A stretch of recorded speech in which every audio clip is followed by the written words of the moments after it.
antes de comenzar, les queremos solicitar que puedan apagar sus celulares, que lo pongan en modo silencioso, porque vamos a estar aquí grabando esta ceremonia de los 80 años de la revista musical chilena. Gracias.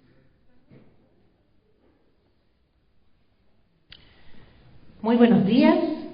En nombre del Departamento de Música, del equipo y del comité editorial de la revista musical chilena, les damos a todas y a todos la más cordial bienvenida a esta ceremonia celebrativa por sus 80 años de existencia.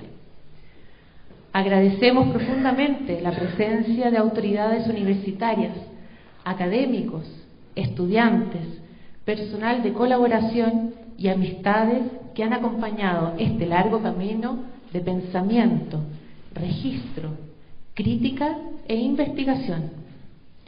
80 años, 8 décadas de escritura, de pensamiento, de preguntas que no se agotan.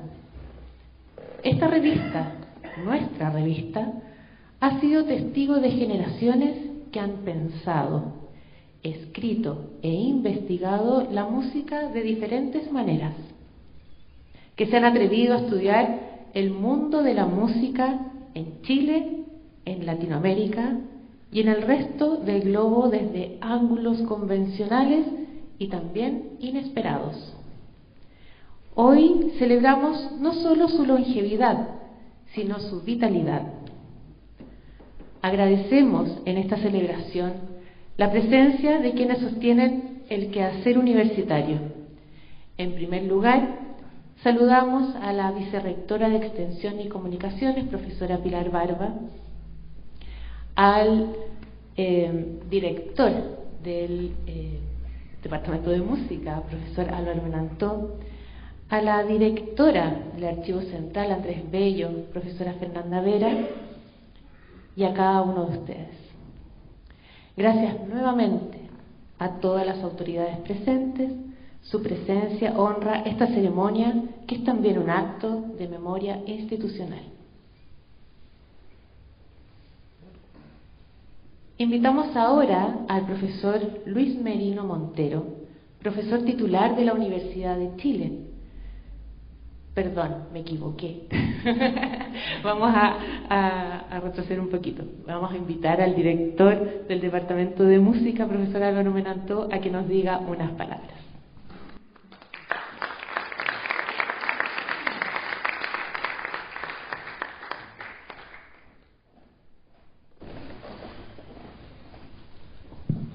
Muchas gracias, Carolina, por esa introducción de contexto general. En realidad estamos muy contentos como Departamento de Música de que nos visiten hoy día para celebrar junto con nosotros estos 80 años de nuestra querida revista musical chilena. 80 años, hay que insistir, es una cifra importante para una revista, sobre todo una revista musicológica tan especializada, ¿no? No nos cansaremos de decir hasta el cansancio, ¿no? El dato estadístico. La revista musical chilena es la publicación musicológica en lengua castellana más antigua del universo. Sí, es la más antigua del mundo, que ha permanecido desde el año 1945 activa hasta el día de hoy.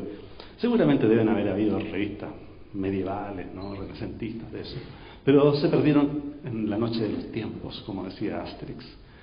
Y ahora tenemos 80 años que celebrar, y vamos a celebrarlo de una manera como muy como en casa, ¿no?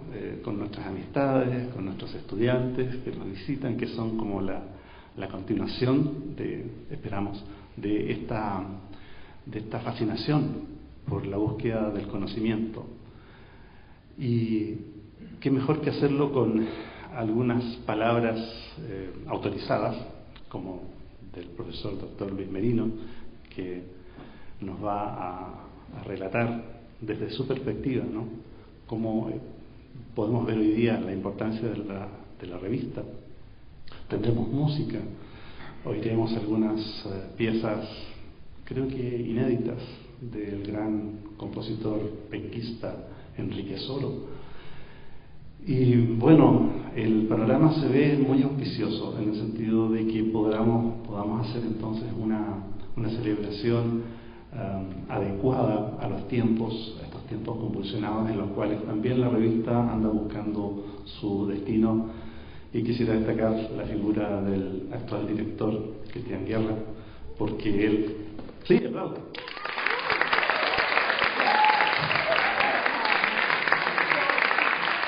Sí, porque Cristian tiene entonces el peso histórico, y no lo digo en términos simbólicos, sino que es muy real, de llevar a cabo cada semestre, cada 2 semestres, ¿no? 2 veces al año, la publicación de esta revista que es nuestro orgullo.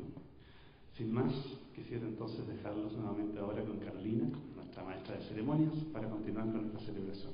Muchas gracias por su asistencia.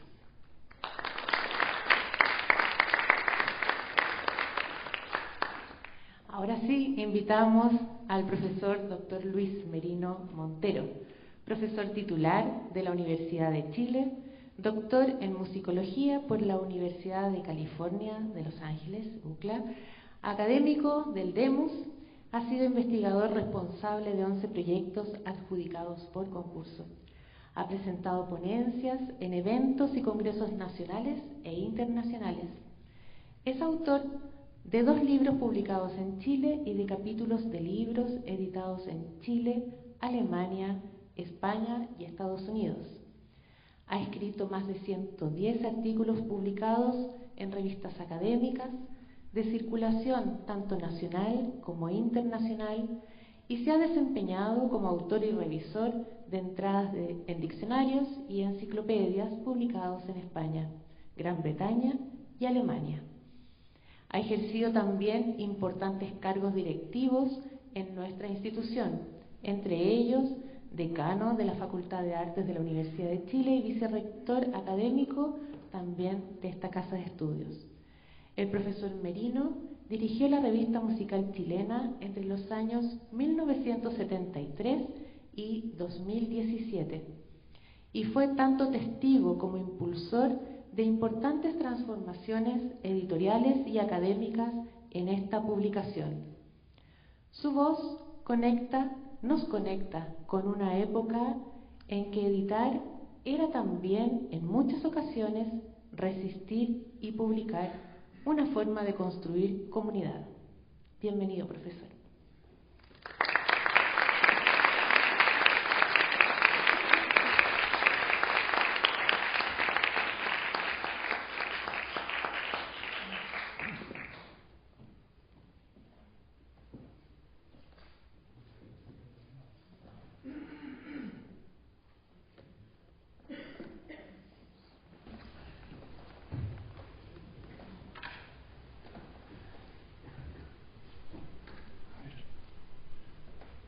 Estimada señora vicerrectora, estimada Fernanda, estimado jefe de gabinete, estimado Lugo Muñoz, estimado Cristian, director de la revista musical chilena, estimado Álvaro, estimados colegas, estimados académicos, funcionarios, personal de colaboración, estimadas y estimados todos. La ponencia que presento hoy día la titulé Revista Musical Chilena en búsqueda de su historia. Y primero que nada agradezco la invitación extendida por el doctor Cristian Guerra, director de la Revista Musical Chilena, para dictar esta charla. Como tema, les propongo hacer una propuesta que contribuya a realizar ulteriormente una historia completa de esta revista que hoy celebra sus 80 años. En esta ocasión abordaré 5 puntos: contexto institucional, misión, formato, áreas temáticas y personas. Veamos primero el contexto institucional. La creación de la revista es parte del proceso histórico que se tradujo en la inserción de la música y las artes visuales en la Universidad de Chile a contar de 1928, bajo el liderazgo del abogado y músico don Domingo Santa Cruz. En 1929 se fundó la Facultad de Bellas Artes, dentro de la cual se insertó el Conservatorio Nacional de Música y Declamación y la Escuela de Bellas Artes, creados ambos a mediados del siglo XIX.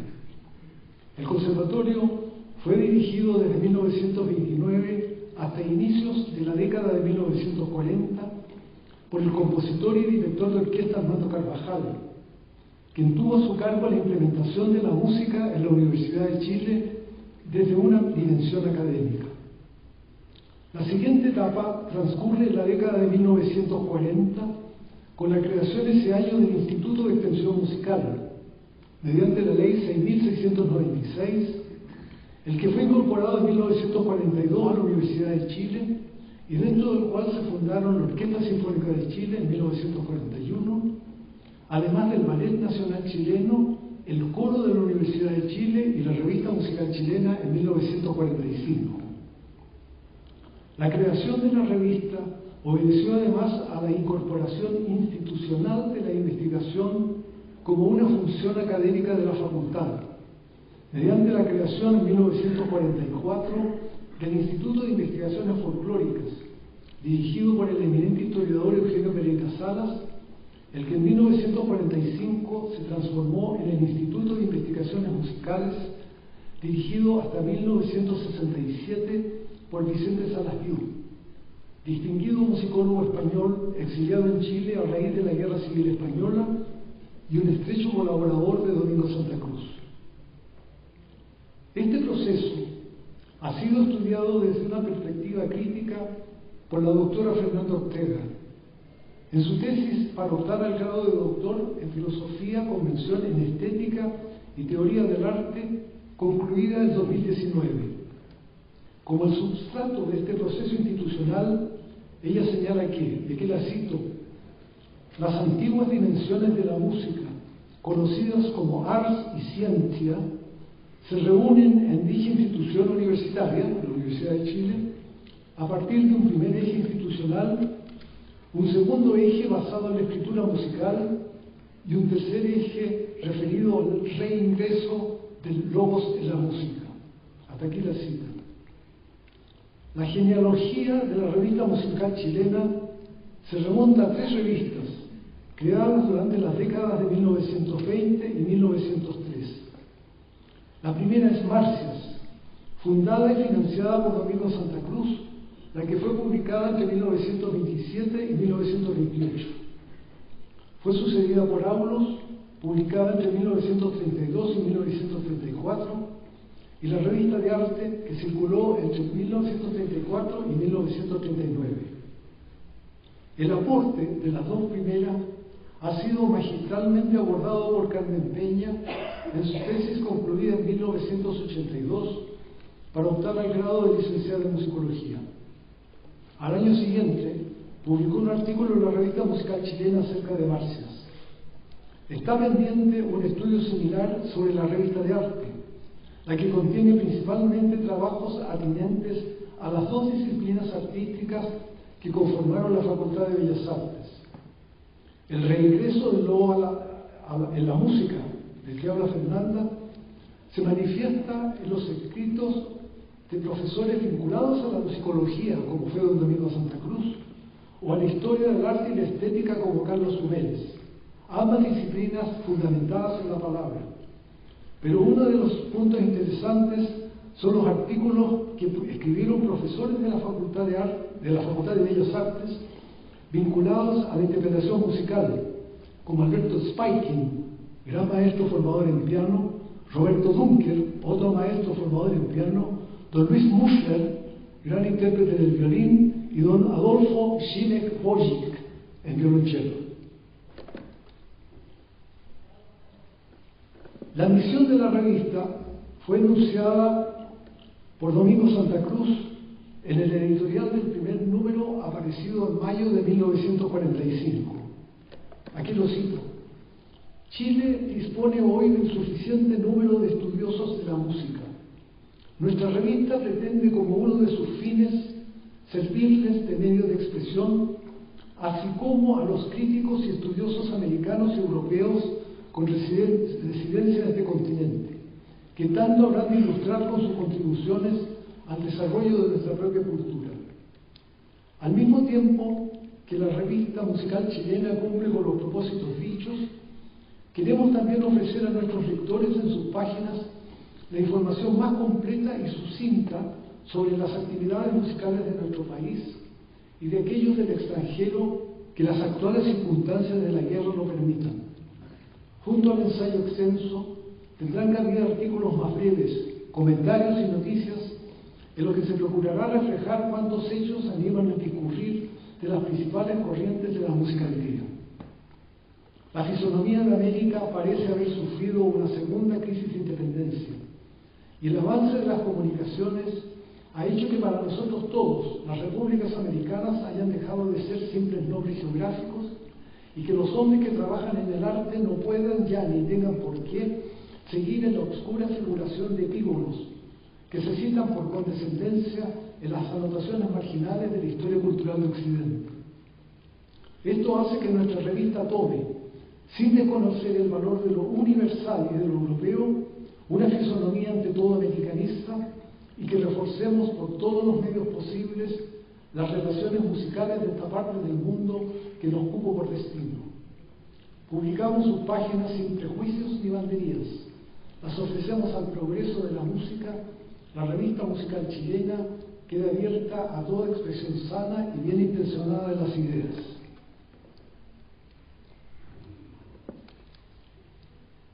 Tomamos ahora el caso de Vicente Salafiú. Desde el primer número, aparecido en mayo de 1945, hasta el número 33, correspondiente a los meses de abril-mayo de 1949, Vicente Salafiú se desempeñó como el primer director de la revista musical chileno, cargo que ejerció en paralelo con la dirección del Instituto de Investigaciones Musicales.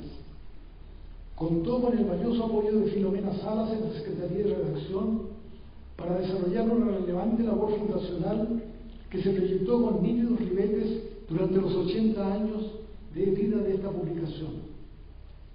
Estableció un formato tripartito de los contenidos, el que aparte de cambios menores se ha mantenido inalterable hasta hoy. Este formato se puede denominar como ensayístico, científico e informativo.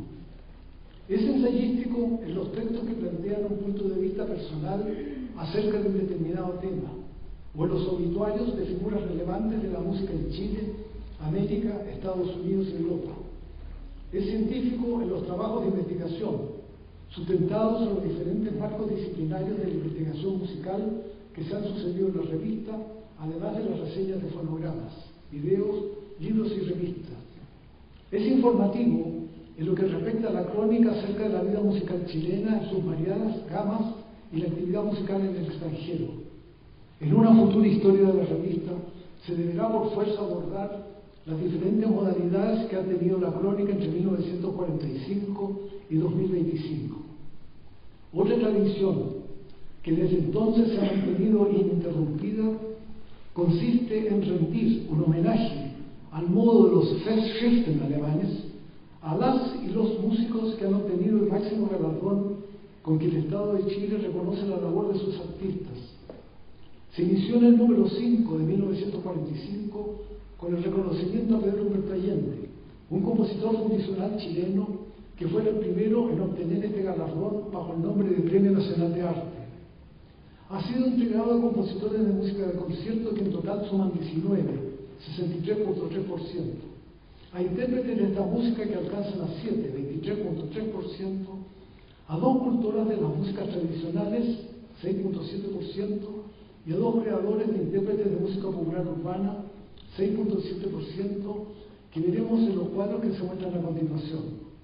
Todas y todos ellos han sido estudiados con similar rigor y objetividad en uno o más artículos que le han sido dedicados. Veamos, Hugo, por favor, el siguiente, ¿no? El siguiente cuadro muestra un listado que parte con los compositores. por los compositores de música de concierto galardonados con el Premio Nacional, y está Pedro Humberto Allende y Enrique Soro, que también se mencionó al comienzo. Al costado se pone la revista que les fue dedicada en parte o totalmente al premio, ¿no?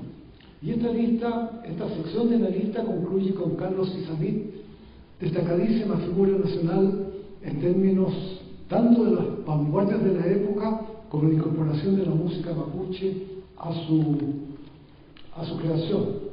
El siguiente cuadro muestra a don Alfonso Letelier y concluye en Juan Orrego Salas, ambos directores de la revista, según veremos posteriormente.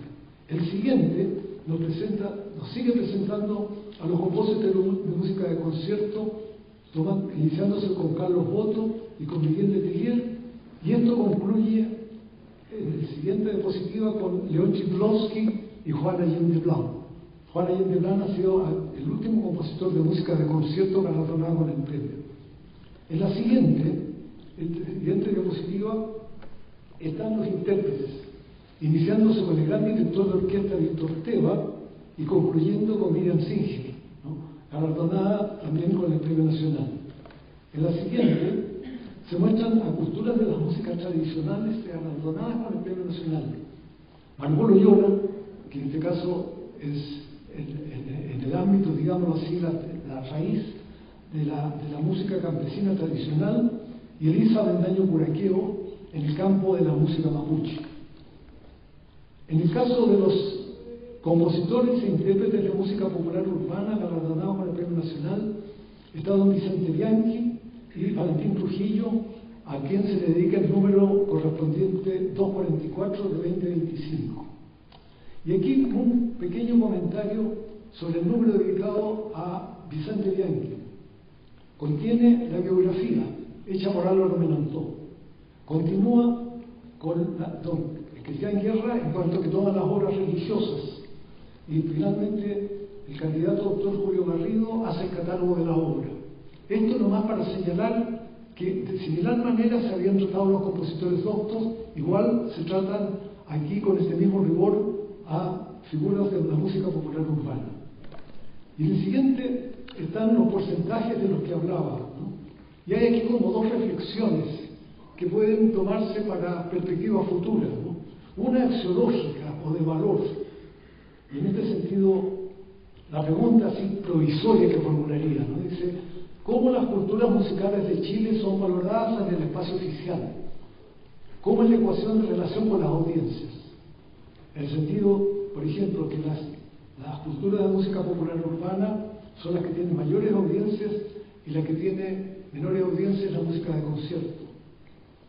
Otra reflexión: todos los compositores, tanto de música de concierto como de música popular urbana, son hombres. Y aquí me viene el pensamiento lo que señaló Pilar Ramos, ¿no? Y es que en el ámbito de la composición es aquel donde la mujer ha encontrado mayores escollos para entrar, lo que no es el caso de la interpretación musical.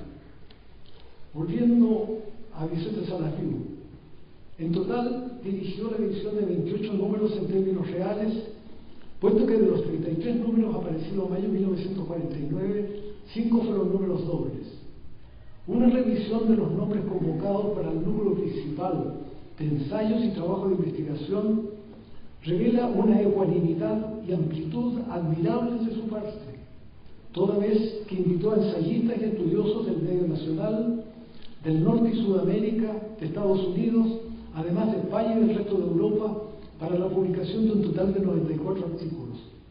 De este modo, el lector de la época pudo tener una visión de la música y la musicología que trascendiera los límites del país, y a un nivel considerablemente mayor que aquel logrado por las publicaciones periódicas que anteceden la revista musical chilena.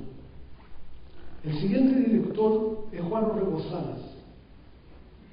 Aquí voy a citar una expresión que le escuché una vez a don Domingo, por lo tanto no está escrita en ninguna parte que yo sepa, que Juan buscó hacer en la revista un reflejo de lo que es la publicación musicológica norteamericana que se llama The Musical Quarterly, ¿no?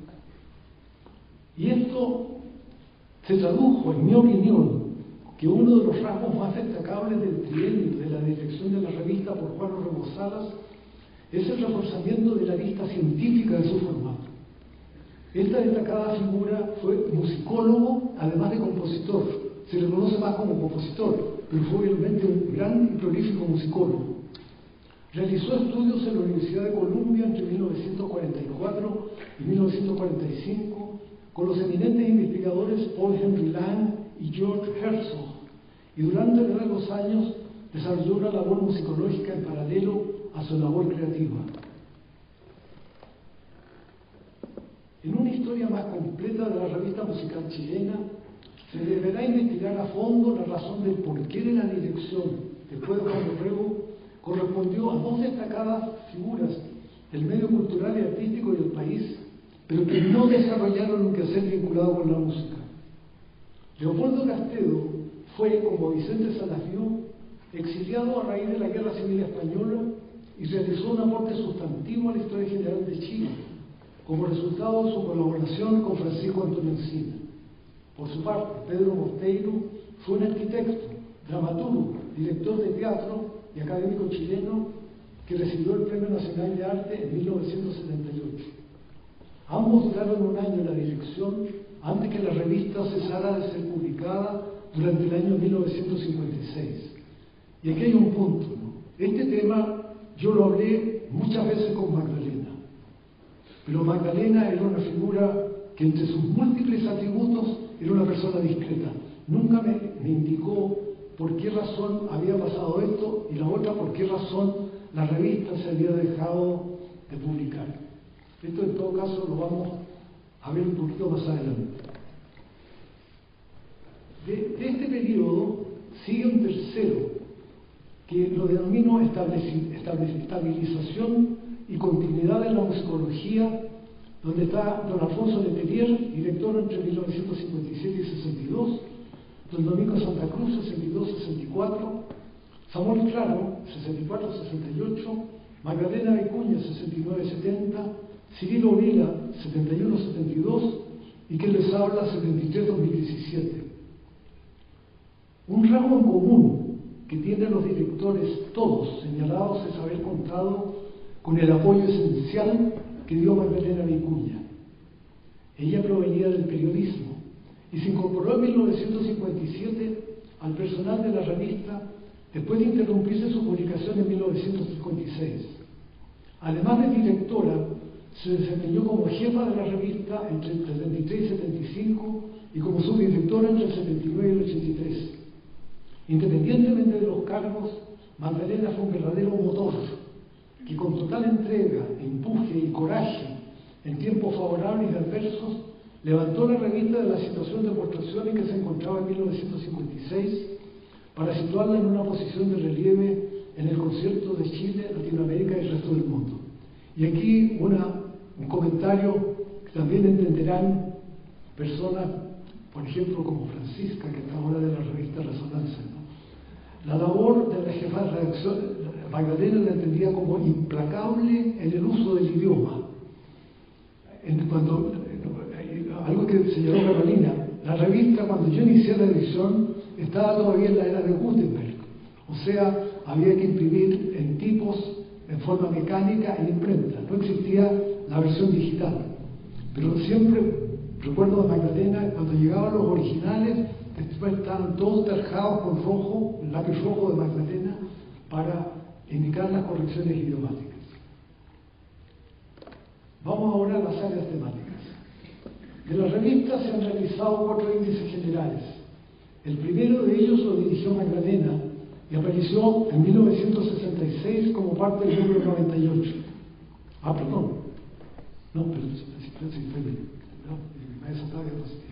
El tercero también estuvo a mi cargo y apareció en 1985 como parte del número 163, con ocasión del 40º aniversario de la revista, bajo el título La Revista Musical Chilena y los Compositores Nacionales del Presente Siglo XX, una bibliografía.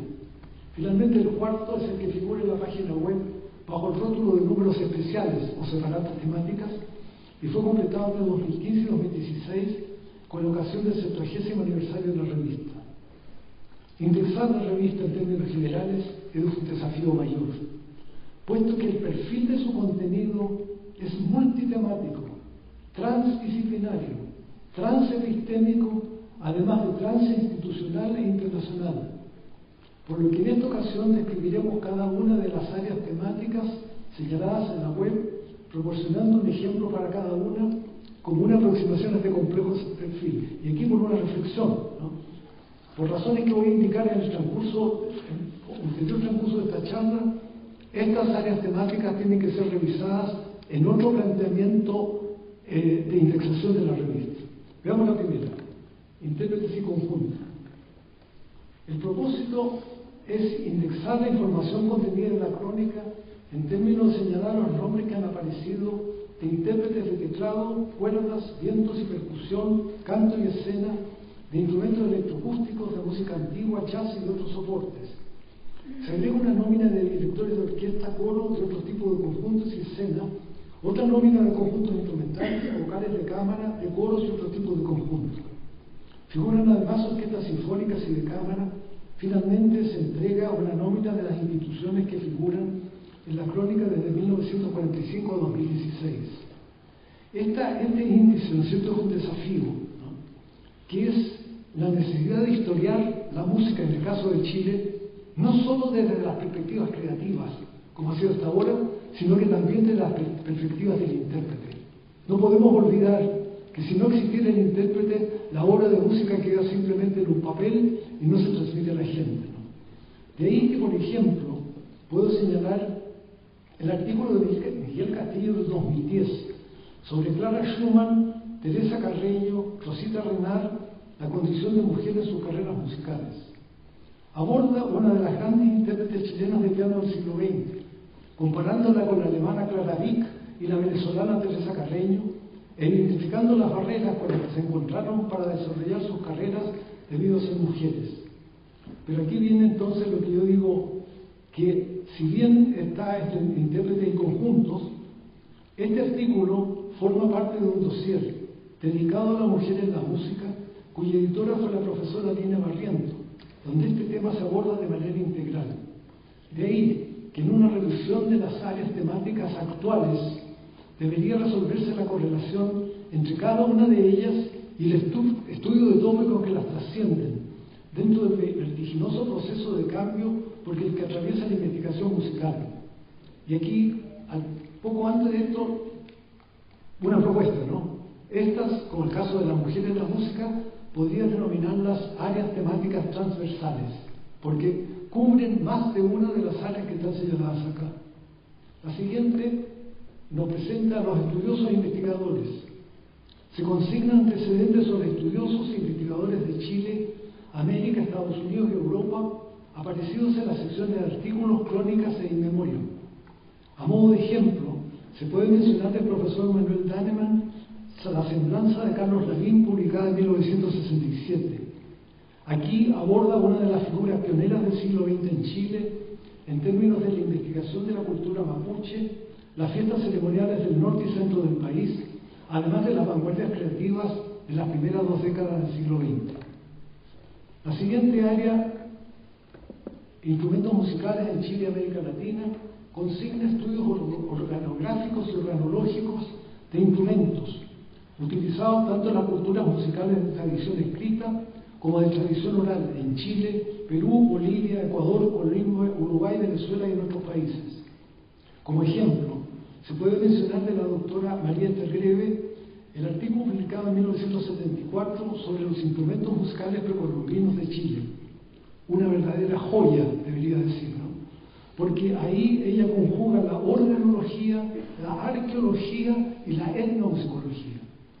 Y en esto está pendiente en Chile un estudio en profundidad acerca del aporte de esta gran investigadora chilena, que se desempeñó con igual soltura en los campos disciplinarios de la musicología histórica, la musicoterapia y la antropología, solo para mencionar algunas. Veamos el siguiente. La musicología interdisciplinas. Aquí se consignan estudios sobre diferentes disciplinas de la investigación musical, como la musicología, la etnomusicología, la antropología de la música, la musicoterapia y la retórica de la música, entre otros. Como ejemplo, está el artículo del doctor Juan Pablo González, publicado en 2001, sobre musicología popular en América Latina, síntesis de sus logros, problemas y desafíos, en el que aborda el campo disciplinario del estudio de la música popular urbana, que el doctor González y el profesor Rodrigo Torres, entre muchos otros, introdujeron en el país hacia finales del siglo XX. En la cultura musical de tradición oral en Chile y América Latina, además de trabajos que abordan las principales culturas de los pueblos originarios de Chile como la cahuéscar, mapuche, aymara y atacameña, que abordan la música tradicional campesina, y la de Rapa Nui, se consignan estudios acerca de Venezuela, Puerto Rico, Argentina, Bolivia, Brasil, México y Colombia. Como ejemplo puedo mencionar de nuevo a la doctora Greve. El artículo del 74 se titula La música Bacalufe, otro término para cahuéscar, aculturación y cambio estilístico. Y lo importante es que aquí aborda una última supervivencia del estrato cultural paleoindígena, producto de las tempranas migraciones del hombre al cono sur de América. En esta área, el área de la música colonial, se consignan trabajos acerca de este periodo histórico en Chile, Argentina, Bolivia, Perú, Colombia, Brasil, Ecuador, Venezuela, Guatemala, Cuba y México. Como ejemplo menciono el artículo del doctor Alejandro Vera, 2010, titulado Coro de Cisnes, Canto de Sirenas, una aproximación a la música en los monasterios de Chile colonial, donde aborda una institución patrimonial que junto a los conventos y catedrales ha sido estudiada como parte de esta línea de investigación. Los compositores decimonónicos de América Latina abarcan músicos del siglo XIX de Chile, Argentina, Brasil, Uruguay, Colombia, Perú, Venezuela, México y Cuba. Como ejemplo se puede mencionar el trabajo de Denis Archon, publicado en 1984, Nuevos aportes sobre José Bernardo Acedo, en el que junto con hacer una transcripción de su obra musical, indica todos los datos nuevos en esa época sobre un compositor peruano que vivió en Chile y Perú y que fue el creador de la música del himno nacional de su país. En los compositores latinoamericanos del siglo XX se abordan las figuras de Argentina, Uruguay, Colombia, Brasil, Cuba, Guatemala, Puerto Rico y México. Como ejemplo se puede mencionar el artículo del profesor Juan Orrego Salas, publicado en 1965, acerca de Heitor Villa-Lobos, figura, obra y estilo, donde considera una figura clave del Brasil dentro del movimiento de las vanguardias nacionalistas del siglo XX. En la sección de compositores europeos y su incidencia en Chile y América Latina, se abordan compositores del siglo XVIII, como Johann Sebastian Bach, Domenico Scarlatti, Joseph Haydn y Wolfgang Amadeus Mozart, y del siglo XX, como Joaquín Rodrigo, Claude Debussy, Arnold Schoenberg, Luigi Nono, Edgar Varese, Hans Eisler, Pierre Boulez, Olivier Messiaen y Karl-Heinz Stockhausen. Como ejemplo, se puede mencionar el profesor Cirilo Vila, su trabajo de 1992 titulado Olivier Messiaen, un abridor de mundos, donde describe su experiencia formativa con este gran compositor, organista y maestro francés. En el jazz se consignan los trabajos publicados hasta 2016, los que abordan prioritariamente el jazz en Chile. Como ejemplo, se puede mencionar el doctor Álvaro Menantó, su trabajo de 2008, Jazz en Chile, su historia y función social. Posteriormente, el doctor Menantó editó un dossier en la revista musical chilena sobre el jazz en Hispanoamérica. En compositores de los Estados Unidos se abordan figuras del siglo XX como Aaron Copland y John Cage, además del siglo XIX. En este último periodo se enmarca el artículo de Robert Stevenson de 1977, Visión musical norteamericana de las otras Américas hacia 1900. En música popular urbana en Chile y América Latina se abordan creadores, géneros, bandas de música y marcos teóricos. Como ejemplo, se puede mencionar de Guadalupe Becker su trabajo del 2010 sobre roqueras en Chile, negación de la reivindicación. Este es un caso similar al señalado por los intérpretes, puesto que en este artículo también pertenece al número dedicado al tópico de la mujer en la música, editado por la profesora Lina Barriento. Y esto también es el caso de otro artículo sobre el cual va a disertar la doctora Laura Jordán, que aparece bajo música popular urbana, pero que además debería pertenecer a otra área transversal que tuviera que ver con la música en el periodo de la dictadura. La educación musical en Chile y América Latina es un tema ampliamente abordado desde los inicios de la revista. Se considera la educación musical a nivel escolar como un nivel especializado en el sistema de educación superior. El primer nivel se puede mencionar de María Luisa Muñoz, su trabajo de 1976 sobre la educación musical en Latinoamérica. Del nivel especializado en el sistema de educación superior se puede mencionar a Miguel Villafruela, su trabajo de 1999 titulado Algunas reflexiones sobre la metodología de la enseñanza del saxofón en la Facultad de Artes de la Universidad de Chile. En musicoterapia en Chile y América Latina se abordan diferentes enfoques acerca del tema, iniciándose con el artículo pionero de Elisa Gallán de 1958, la música como elemento de readaptación social de los enfermos mentales, meloterapia. En escritos generales sobre la cultura musical de Chile y América Latina se abordan tópicos diversos, entre los cuales se puede señalar de Juana Amenábar su trabajo de 1975 titulado Consideraciones acerca de la obra musical en la sociedad de consumo. Y finalmente, en otras culturas se incluyen trabajos acerca de la música de la India, el África, el mundo árabe, Yemen, Israel, Armenia y Polinesia. Entre ellos se puede señalar de Villapol Gajardo, reciente cultor, gran maestro y gran amigo, fallecido recientemente, su trabajo de 1970, titulado El Raga Hindú, un mundo en sí mismo. Y llegamos finalmente a los compositores chilenos.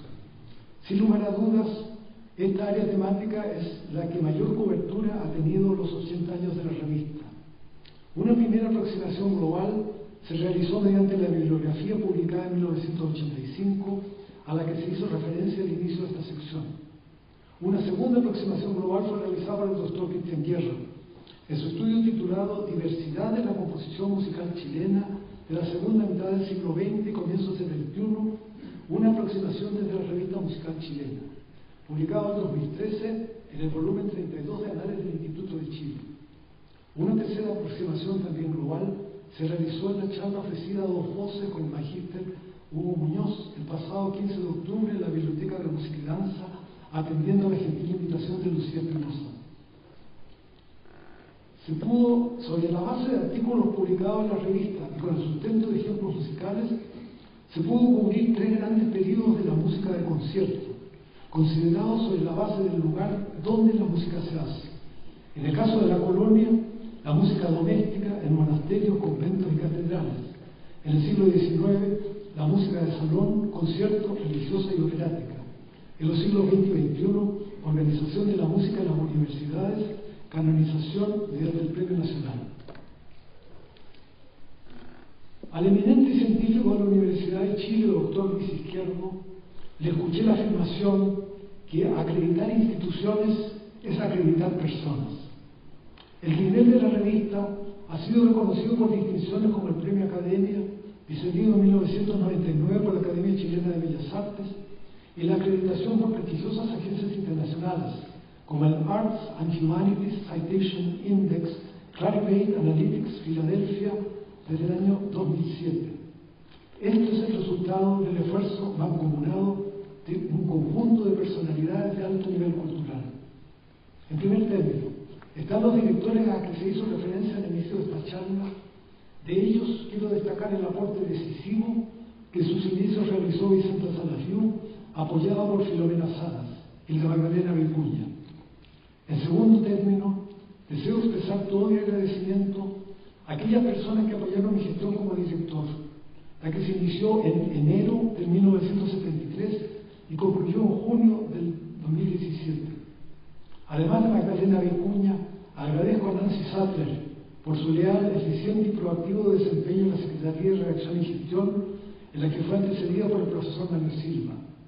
La labor de Magdalena continúa en la actualidad con el candidato doctorado Julio Garrido, asistente de Redacción y Gestión. Vaya asimismo mi reconocimiento a Jessica Suta, anterior directora de bibliotecas de la facultad, y a Doris Moreno por su intervención en la puesta en línea de la revista, lo que ha permitido que la colección completa quepa en un teléfono celular. En la subdirección jugó un papel clave la doctora María Esther Greve a contar de 1973, sucedida algunos años después por Fernando García, compositor y musicólogo Premio Nacional de Artes Musicales 2002, quien se incorporó a la revista a su regreso al país del exilio en Perú y Cuba. Fernando tuvo un fructífero y proactivo desempeño hasta su jubilación en 2010, cuando fue nombrado a la subdirección el doctor Cristian Guerra, su actual director. A las personas señaladas se deben agregar todas y todos los que desinteresadamente han cooperado como miembros del comité editorial. Conocido inicialmente como Consejo Editorial, fue integrado en 1973 por el intérprete en piano, compositor y eximio maestro Cirilo Vila y por Enrique Rivera, uno de los creadores relevantes de la vanguardia del 60, acerca de cuya obra la doctora Daniela Fugli publicó un penetrante artículo en el número correspondiente al primer semestre del 2025. A contar de la década de los 90, el comité editorial albergó a compositores como Miguel Aguilar de la Universidad de Concepción y a Gabriel Matei. Junto a ellos se incorporaron investigadores como la profesora Lina Barrientos de la Universidad de La Serena, el profesor Miguel Castillo de la Facultad de Filosofía y Humanidades de la Universidad de Chile y el profesor Rodrigo Torres de la Facultad de Arte de esta misma universidad. En 1999 se incorporó el profesor Manuel Mamani de la Universidad de Tarapacá, que se retiró 10 años después para pasar a integrar el Comité de Honor. A contar de 2010 se incorporó el doctor Víctor Rondón de la Facultad de Artes, el doctor Alfonso Padilla de la Universidad de Helsinki en Finlandia y el doctor Alejandro Veda de la Pontificia Universidad Católica de Chile. Con el retiro del profesor Torres y del doctor Rondón, se incorporó en 2012 el doctor Álvaro Melantó de la Facultad de Artes de la Universidad de Chile, actual subdirector. Con el retiro del doctor Vela, se incorporó en 2013 la profesora magíster Carmen Peña del Instituto de Música de la Pontificia Universidad Católica de Chile. Con el retiro de la profesora Lina Barrientos, se incorporó en 2017 al comité editorial la doctora Daniela Fugli de la Universidad Alberto Hurtado. Este alto nivel se mantiene en el actual comité editorial, que está integrado por la magíster Carmen Peña, hoy día investigadora independiente, magíster Daniela Banderas de la Universidad de La Serena, la doctora Laura Jordán de la Pontificia Universidad Católica de Valparaíso, a quien escucharemos posteriormente en esta charla, el doctor Juan Carlos Bóveda de la Universidad de Alberto Hurtado y el doctor Christian Spencer de la Universidad Mayor. Para concluir, el doctor Guerra publicó en 2015 un artículo titulado La revista musical chilena del siglo XXI. En él presenta una visión histórica desde 1945 para concluir con la formulación de las, y aquí lo cito, preguntas y desafíos sobre las cuales espero que se pueda conversar y reflexionar cuando se cumplan los 75, 80, 90 y 100 años de la revista musical chilena. Entre las preguntas aborda un punto de fondo que recién ahora se empieza a considerar. ¿Quiénes consultan la revista? ¿Qué es lo que consultan? Sobre la base de esta pregunta se pueden agregar otras. ¿Cómo establecer una correlación de la información que se genere de este estudio con el formato ensayístico, científico y formativo o con el perfil del contenido multitemático, transdisciplinario, transepistémico, transinstitucional e internacional que ha tenido la revista? Otra pregunta, ¿cómo influye esta correlación en los objetivos y políticas editoriales de la revista? Para ello, es muy necesario tener en cuenta una recomendación del doctor Guerra, que es actualizar y revisar periódicamente los números especiales o separatas electrónicas de la web. Esto, por cuanto se ha planteado en esta conferencia, que dentro de las áreas temáticas actualmente presentes en la web, no consideren como tales otras áreas temáticas que guardan relación con líneas de investigación que han surgido recientemente en el veloz proceso de cambio que ha tenido la musicología a contar de fines del siglo XX. Como señalé, estas tentativamente se podían denominar como áreas temáticas transversales. Entre estas áreas se puede señalar, solo a modo de ejemplo, la situación de la mujer, la correlación entre música y política o la vinculación de la música con los procesos migratorios.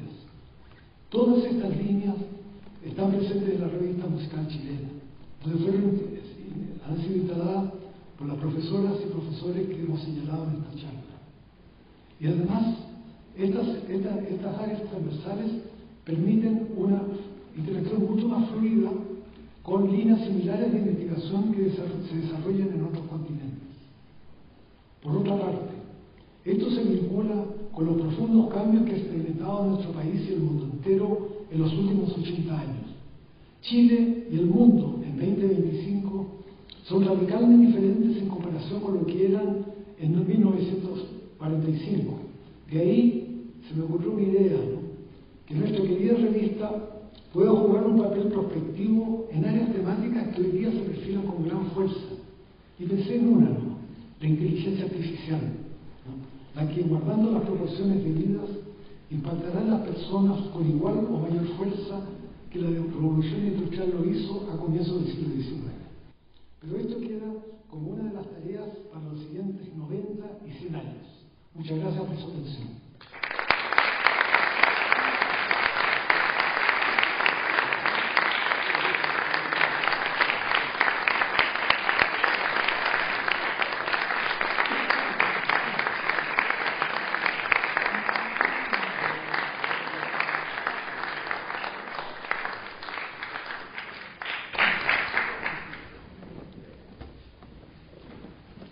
Agradecemos al profesor Dr. Luis Merino por su charla pertinente y asertiva.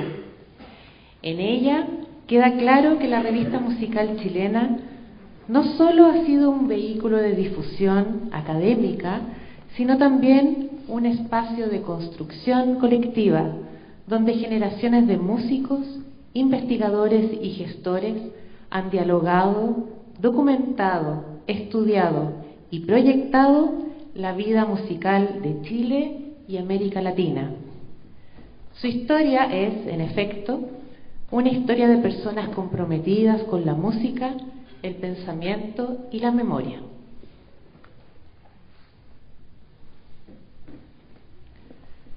La música en Chile y Latinoamérica ha sido el universo de estudio central en la historia editorial de la revista musical chilena. Invitamos a continuación a la pianista doctora Svetlana Kotova, académica del Departamento de Música y profesora titular de la Universidad de Chile. Ella es intérprete de origen ruso, doctora en artes musicales de la Universidad de Oregón, Estados Unidos, y radicada en Chile hace más de 2 décadas. La profesora Kotova ha desarrollado una intensa carrera de solista, pianista de cámara, preparadora y asistente musical de ópera, profesora y directora. Ella interpretará 2 piezas del compositor chileno Enrique Soro Barriga. Soro es una figura que ha sido abordada en nuestras páginas en distintas ocasiones, en especial en la revista musical chilena número 30, en 1948, número especial de homenaje a este músico por haber recibido el Premio Nacional de Arte, mención música en aquel año, y la revista musical chilena 135, en 1976, que presenta un estudio de Raquel Bustos Valderrama enfocado en la obra de este músico. La profesora Kotova, en especial, ha asumido un compromiso de difusión del legado de Soro, en interpretaciones y grabaciones. En esta ocasión, escucharemos las siguientes piezas. En primer lugar, el preludio y fuga en fa, dedicados a Rosita Renard, fechada en 1915. Y luego, 3 escenas de pescadores, marinas para piano, que datan de 1939. Sus nombres son Se aleja el pescador, Tristezas traen las olas y finalmente Un rayo de esperanza.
profesora Cotova por la interpretación de estas piezas escritas por uno de los compositores más importantes en la historia musical de Chile.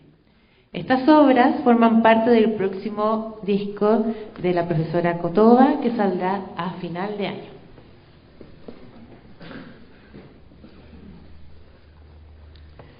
La revista musical chilena ha sido espacio de resonancia para investigaciones que han marcado pauta. Por este motivo, invitamos ahora a la profesora doctora Laura Jordán González. Ella es doctora en musicología por la Universidad de Laval, Quebec, Canadá, y se ha especializado en estudios de músicas populares. Es académica del Instituto de Música de la Pontificia Universidad Católica de Valparaíso, y su reciente proyecto, Más que gritos y susurros, abordaba las voces en músicas independientes en Chile. Hoy trabaja como investigadora principal en el Núcleo Milenio en Culturas Musicales y Sonoras, y como investigadora asociada en el anillo Género, Biopolítica y Creación.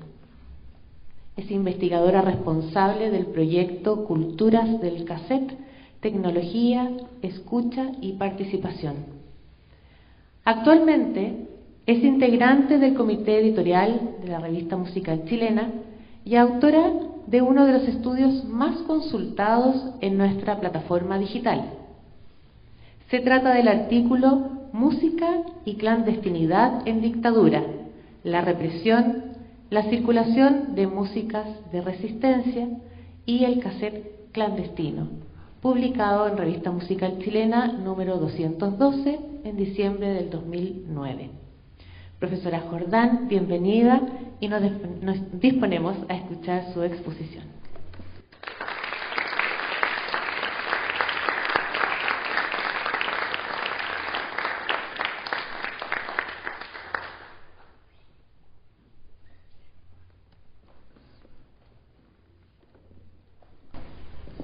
Hola, buenas tardes. En los 3 puntitos se puede amplificar, ¿cómo se llama? Poner pantalla completa. Ahí, perfecto.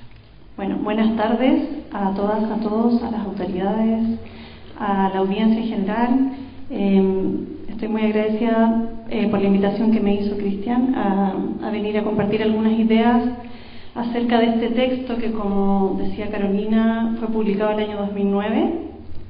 Corresponde corresponde a la primera investigación profesional que hice cuando estaba recién egresando de la licenciatura, y por algunas razones es un artículo muy consultado en la revista y supongamos que tiene alguna vigencia. Entonces, lo que quiero contarles hoy es de qué se trataba y cuáles son las preguntas que sigo trabajando justamente en mi actual Fondesit sobre los cassettes. Bueno, como señala el título, este texto abordaba la relación entre música y clandestinidad en la dictadura desde 3 ángulos. El primero era sobre la dimensión clandestina de la represión. Entonces revisaba, grosso modo, la persecución y las distintas acciones de censura y de autocensura que se podían registrar en distintos tipos de fuentes. En un segundo lugar, reflexionaba sobre los lugares y los tránsitos, más bien, que las músicas, que la circulación de distintas músicas tuvo que realizar entre lo más privado y lo más público en ese contexto dictatorial. Y la tercera parte justamente reflexionaba y mostraba algunos casos de cassette clandestinos y pensaba cómo esta tecnología de grabación sirvió en particular para permitir la circulación de algunas músicas algunas que habían sido censuradas o autocensuradas, y por otro lado algunos tipos de sonidos propiamente políticos con contenidos más panfletarios, podríamos pensar, o de propaganda, que necesitaban tener cierto resguardo de la mirada oficial y que por lo tanto encontraron en el cassette un espacio determinante. Bueno, antes de pasar a algunos de los contenidos de ese texto, Creo que es importante mencionar que esta primera investigación que hice fue dirigida por Alejandro Vera, que era en ese momento mi tutor en la Universidad Católica, y que fue publicada en este número de la revista Música Chilena por invitación de Rodrigo Torres, que hizo también, entiendo, una propuesta del comité editorial para que apareciera un número donde había varios artículos de autoras jóvenes, y en ese contexto entonces aparece esta primera investigación. Siguiente.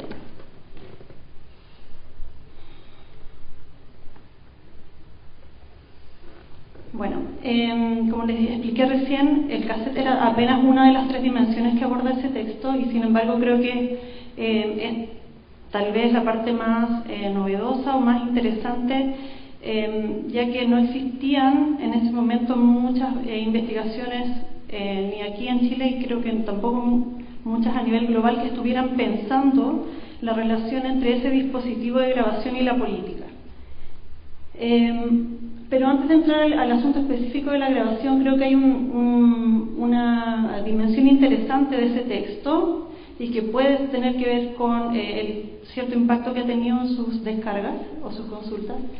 Y es que me interesé en estudiar no compositores ni compositoras, ni tampoco géneros musicales, ni obras, sino más bien unas prácticas sociales que involucraban a muchos tipos de gentes diferentes, entre ellos los creadores musicales, obviamente, pero sobre todo las audiencias.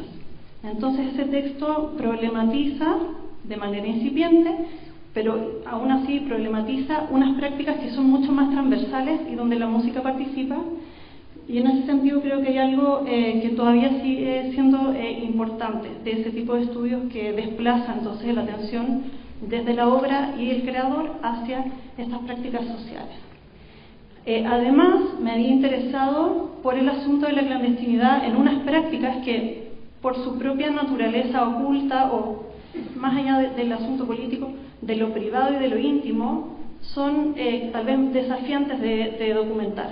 Entonces, en este texto hay un primer interés en ocuparse de las prácticas de la vida cotidiana, en este caso en el contexto de la dictadura, y por lo tanto tiene una resonancia, me parece hoy, en el contexto de estudios que están pensando tal vez en los afectos, en lo sensorial, en lo que sentimos en la vida cotidiana y cómo interactuamos, y en ese contexto de la vida cotidiana cómo la música participa. Y bueno, más particularmente, y ahora sí entro un poquito al contenido, en este ensayo, en este estudio, propongo unas categorías de análisis que bueno, aparecieron en ese primer momento y que pienso que siguen teniendo vigencia, y las estoy volviendo a usar y a pensar ahora con más profundidad. Pasamos a la siguiente.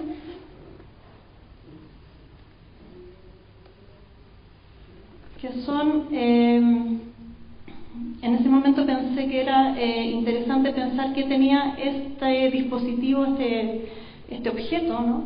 Que propendía, que hacía más fácil o que hacía posible en realidad un cierto tipo de interacción entre las personas, y que era su portabilidad debido a su tamaño, ¿cierto? a sus condiciones físicas, materiales, su ductilidad por el hecho de ser un tipo de objeto material que puede ser reinscribible, ¿cierto? Una cinta se puede regrabar.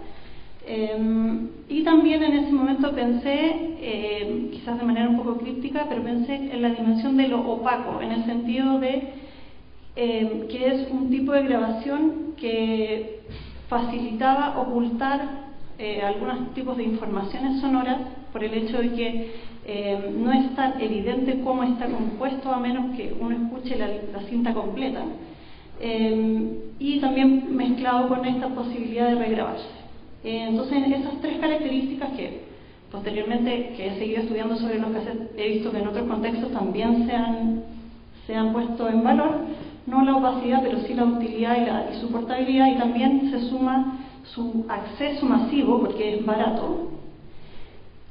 Son características que siguen siendo estudiadas y puestas en valor de este objeto. Pasemos a la siguiente.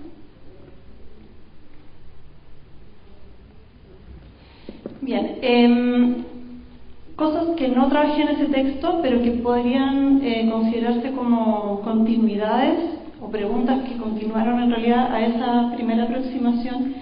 En ese artículo abordo muy brevemente el uso de las compilaciones, ¿cierto? Lo que se llama también mixtapes, aunque ese nombre me parece que aparece en los años 90.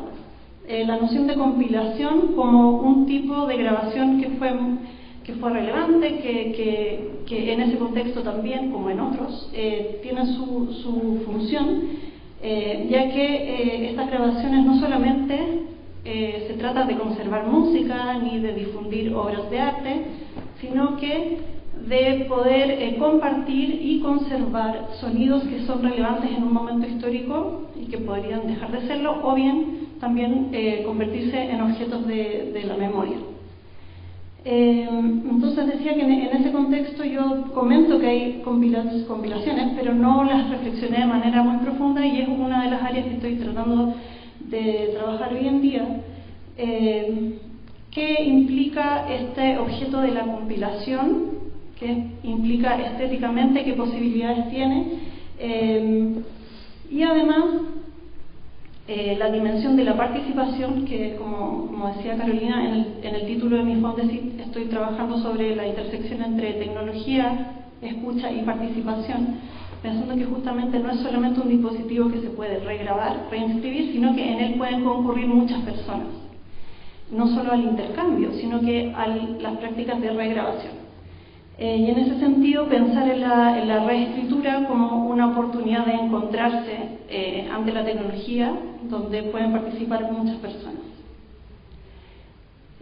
Bueno, y en particular, algo que estoy trabajando en uno de los temas del Fondesit, pero también en un proyecto paralelo junto al colega Javier Rodríguez, por aquí presente, que es pensar cómo este objeto sirve para los procesos de composición musical, en el caso que estamos trabajando del conjunto Quilapayún, y esas grabaciones de maquetas, esbozos, ideas musicales que se van guardando y luego compartiendo, también permite pensar en esa interacción y en esos procesos de reescritura. Y una segunda dimensión que pienso que se proyecta de ese primer trabajo es justamente la relación con el exilio, que en ese texto apenas se menciona, pero que posteriormente a ese trabajo, durante mi investigación de magíster, trabajé sobre la música del exilio de la comunidad chilena exiliada en Montreal.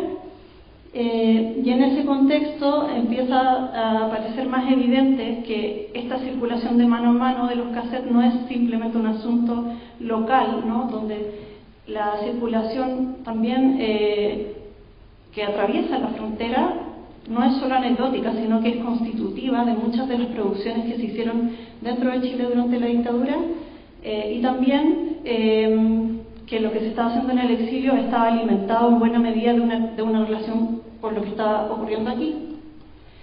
Por ejemplo, está el caso que les puse ahí de Cronicuecas Paso Regalón, que es un cassette desarrollado por Nelson Villagra junto al conjunto Lemonantú en Montreal, y que fue enviado a Chile y desarrollado entonces en esa relación transfronteriza. Entonces hay una dimensión que no está trabajada en ese texto, pero que sí es una continuidad que me parece muy interesante de incorporar ahora en esta nueva versión de la investigación. Eso, bueno, en particular este caso de esta situación con el exilio la estamos trabajando en la investigación sobre Quilapayún, con un acervo específico de los cassettes de este conjunto, que nos permite reflexionar de manera más profunda y crítica sobre esa relación entre el exilio y el cassette, como una tecnología que, por supuesto, era la tecnología vigente en todo el mundo, o en gran parte del mundo, pero que en esa coyuntura permite desarrollar unos tipos de cultura que no solamente están en el destierro, sino que mantienen una comunicación muy intensa con lo que está ocurriendo aquí dentro de Chile. Así que pasamos a la siguiente, y con esto voy a terminar. Solo comentarles que estoy trabajando también sobre la recuperación del cassette como un dispositivo que no solo está de moda para ciertos grupos o escenas indies movidas tal vez por la nostalgia, sino que estoy investigando sobre escenas alternativas que han mantenido el uso del cassette por lo menos desde los 80 hasta ahora, o sea, también transgeneracionalmente, pensando justamente en cuál es la potencia de este objeto para generar o participar de unas comunidades que intercambian cosas y que construyen también sus afectos a través de este intercambio de grabaciones, donde el hecho de que ya no exista la dictadura, por supuesto, no significa que la dimensión política esté del todo fuera de estas interacciones, sino que cambiar el contexto político permite pensar de manera más profunda cómo lo político puede observarse en esa interacción de lo íntimo en las comunidades que tienen ciertas posiciones tal vez marginales respecto del mainstream o de las culturas más hegemónicas. Bueno, quiero agradecer una vez más a Rodrigo Torres, que ya lo mencioné, por la invitación que hizo en ese momento a mí, a Karen Donoso, a Araucaria Rojas,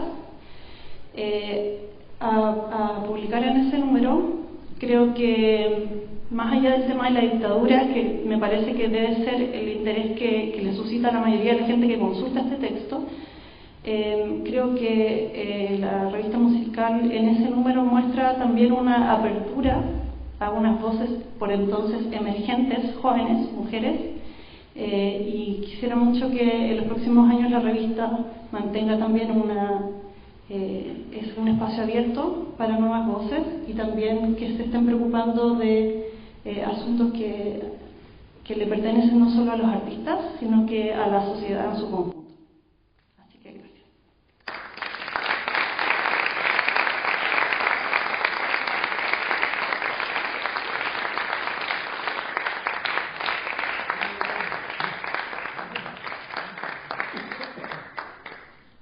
Muchas gracias, Laura, por esta exposición que da cuenta de la relevancia que distintos problemas y objetos de estudio musicológico han tenido en las últimas décadas y hasta hoy, y cuya difusión y proyección ha sido posible gracias a la revista musical chilena. En este caso, este artículo de tu propia autoría. Para cerrar esta ceremonia, escucharemos las palabras del actual director de la revista, profesor Dr. Cristian Guerra Rojas. El profesor Guerra es doctor en Filosofía, mención Estética y Teoría del Arte, y magíster en Artes, mención Musicología por la Universidad de Chile. Es académico del Departamento de Música y ha sido investigador principal o coinvestigador en diversos proyectos, además de autor de estudios publicados en revistas académicas, integrante de comités científicos, conferencista y expositor en instancias nacionales e internacionales. Asumió la dirección de la revista musical chilena a partir del segundo semestre del año 2017. Estimado director, lo escuchamos.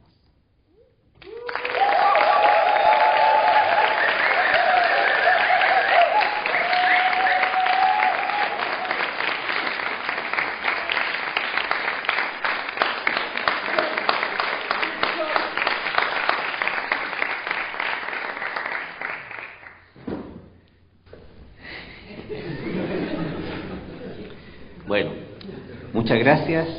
En primer lugar, yo quiero reiterar el agradecimiento a todas y todos ustedes por acompañarnos en esta ocasión. Autoridades, colegas académicos de la Universidad de Chile, de la Facultad de Artes, del Departamento de Música y de otros lugares también, de otras instituciones, miembros y exmiembros del comité editorial, del equipo editorial y del equipo de difusión de Revista Musical Chilena, estudiantes, personal de colaboración, especialmente gracias a César y a Petro, que han estado a cargo de toda la parte del sostén de sonido. Petro me dijeron que es el dueño del piano, ¿no? Pero no estoy seguro si esta información es correcta. Gracias también al equipo de difusión de Revista Musical Chilena, con Roberto Vera del CICIP, que nos está acompañando también hoy día, por ahí. Hoy día fue la ocasión de por fin conocerlo personalmente, porque siempre nos hemos reunido virtualmente a través de Zoom, así que esta fue la ocasión de por fin vernos en persona.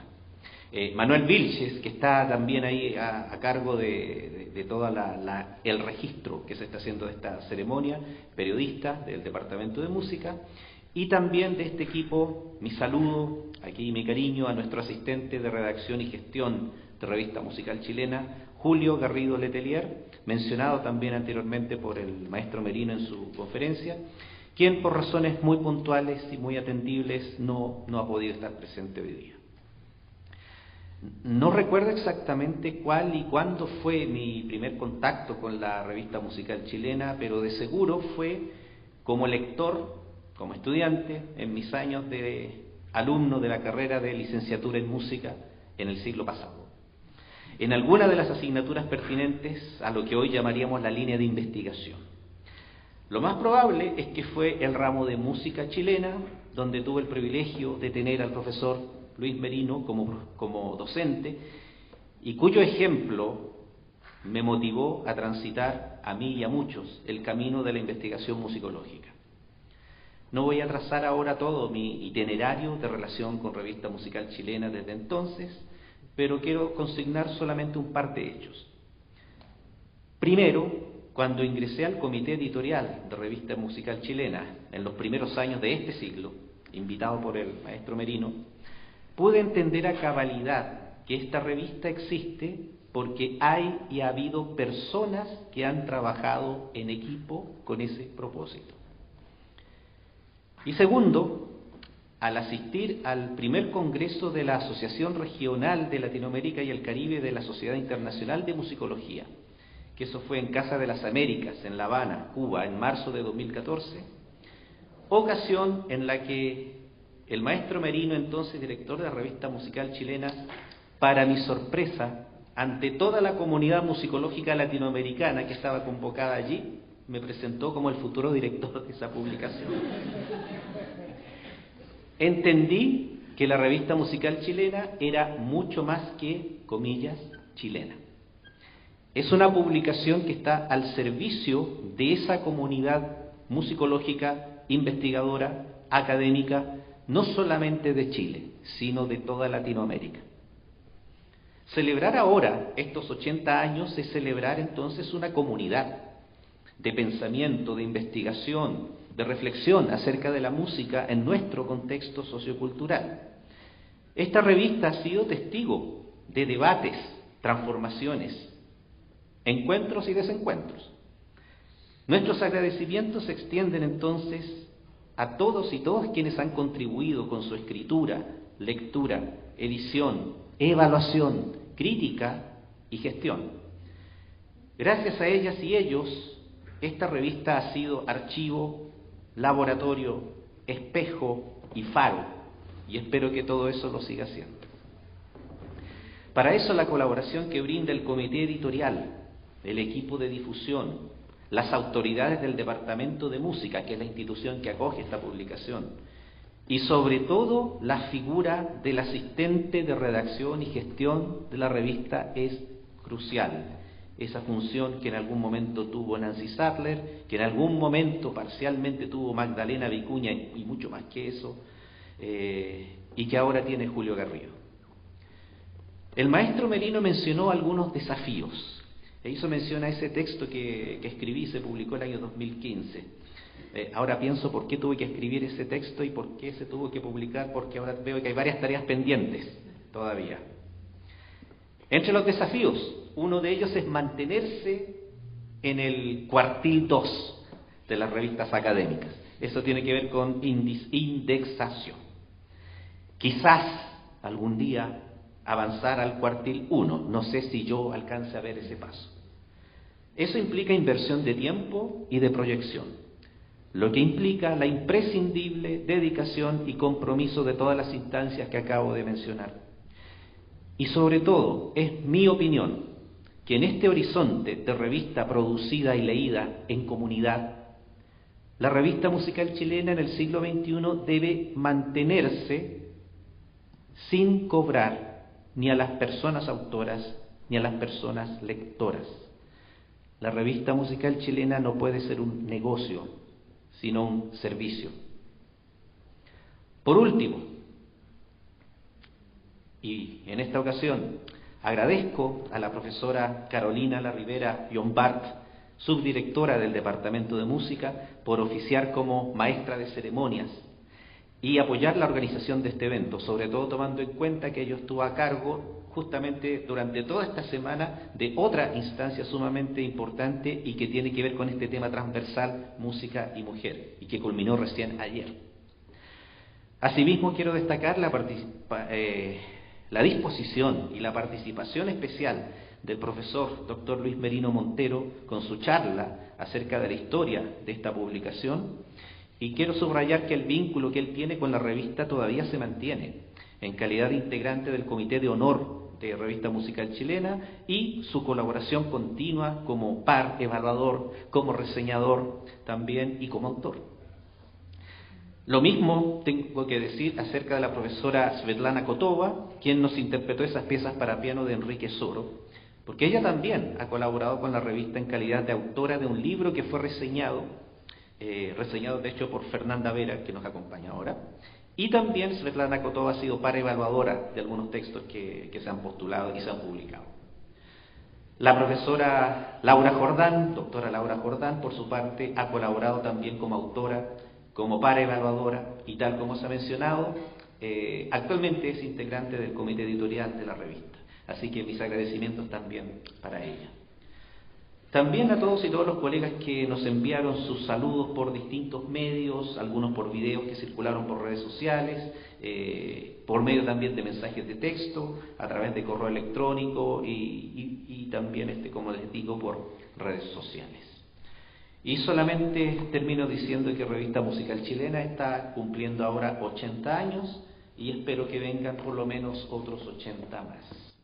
Muchas gracias.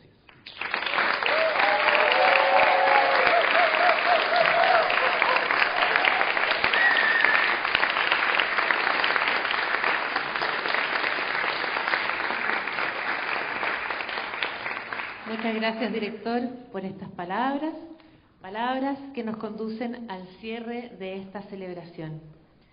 Agradecemos la presencia de nuestras autoridades de la universidad, facultad y departamento, junto a quienes son también de otras casas de estudios, así también como de toda la comunidad académica, estudiantil y de personal de colaboración que nos han acompañado. Los invitamos a compartir ahora en el foyer de la sala Segers un brindis en honor a estos 80 años de historia editorial. Que cada copa alzada sea también un nuevo estudio, un nuevo documento o reseña por venir. Muchas gracias.